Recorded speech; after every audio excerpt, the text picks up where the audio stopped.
Assalamualaikum warahmatullahi wabarakatuh. Kali ini kita akan membahas tentang asal-usul Minangkabau.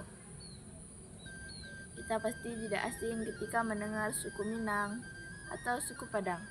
Suku Minang adalah suku yang mengurasi penduduk di Sumatera Barat. Menurut isi buku kecil wilayah situs-situs Minangkabau di Jorong Batur, umumnya sejarah Minangkabau hanya terdapat dalam Tambo. Tambo adalah hikayat yang menjelaskan tentang asal-usul nenek moyang orang Minangkabau, hingga tersusunnya berbagai peraturan yang tersusun hingga saat ini. Namun, begitu muncul sebuah penilaian bahwa hanya sekitar 2% isi cerita dalam Tambo yang adalah fakta sejarah. Hal ini disebabkan karena isi Tambo dipenuhi dengan interpretasi umum ataupun pribadi. Jenis Tambo sangatlah variatif.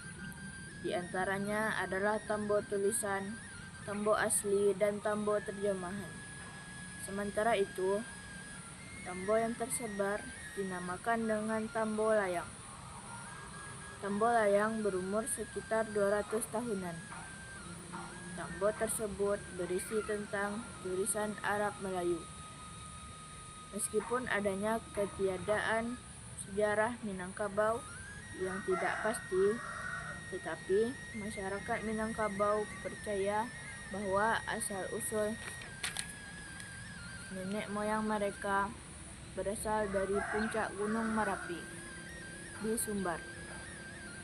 Diceritakan di dalam Tambo bahwa nenek moyang mereka berasal dari keturunan Iskandar Zulkarnain. Walau Tambo tersebut tidak tersusun secara sistematis dan lebih kepada legenda dibandingkan fakta, serta cenderung kepada karya sastra yang sudah menjadi milik masyarakat banyak. Namun, kisah Tambo ini sedikit banyak didapatkan dibandingkan Salalatu Saladin, yang juga menceritakan bahwa masyarakat Minangkabau mengutus wakilnya untuk meminta Salsa Purba, yaitu salah seorang ketua Zulkarnain, untuk menjadi raja mereka. Masyarakat Minangkabau merupakan bagian dari masyarakat di Intro Melayu atau Melayu Muda yang melakukan migrasi dari daratan Cina Selatan ke Pulau Sumatera sekitar 200 sampai 2500 tahun yang lalu. Beberapa kawasan ini kemudian membentuk luha.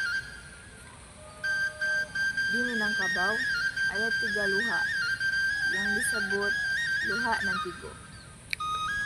Dikisahkan dalam Tambo. Dahulunya ada 3 sumur di Minangkabau. Sumur pertama terletak di tanah yang datar. Orang yang minum di sumur itu disebut sebagai orang luha tanah datar. Dijelaskan dalam Tambo. Buminya lembang, airnya tawa, ikannya banyak. Rumah adat tak beranjuang kiri kanan. Kelompok pertama ini kemudian migrasi ke daerah-daerah yang kini dikenal sebagai Kabupaten Tanah Datar. Sumur kedua terletak di Tanah Agam, sehingga kelompok warga ini dinamakan Luha Agam. Dijelaskan dalam Tambo. Airnya karwa, ikannya liar. Rumah adat tak beranjuang kiri kanan. Kelompok kedua ini kemudian migrasi ke wilayah Kabupaten Agam dan Bukit Tinggi. Sumur ketiga digunakan oleh 50 orang keluarga. Karena itu, warga ini disebut Luha 50. Dijelaskan dalam Tambo. Buminya sajwa, airnya janya. Rumah adat tak beranjuang kiri kanan.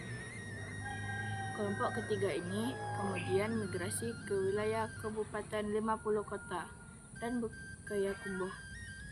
Sekian dari saya, mohon maaf apabila ada salah kata. Assalamualaikum warahmatullahi wabarakatuh.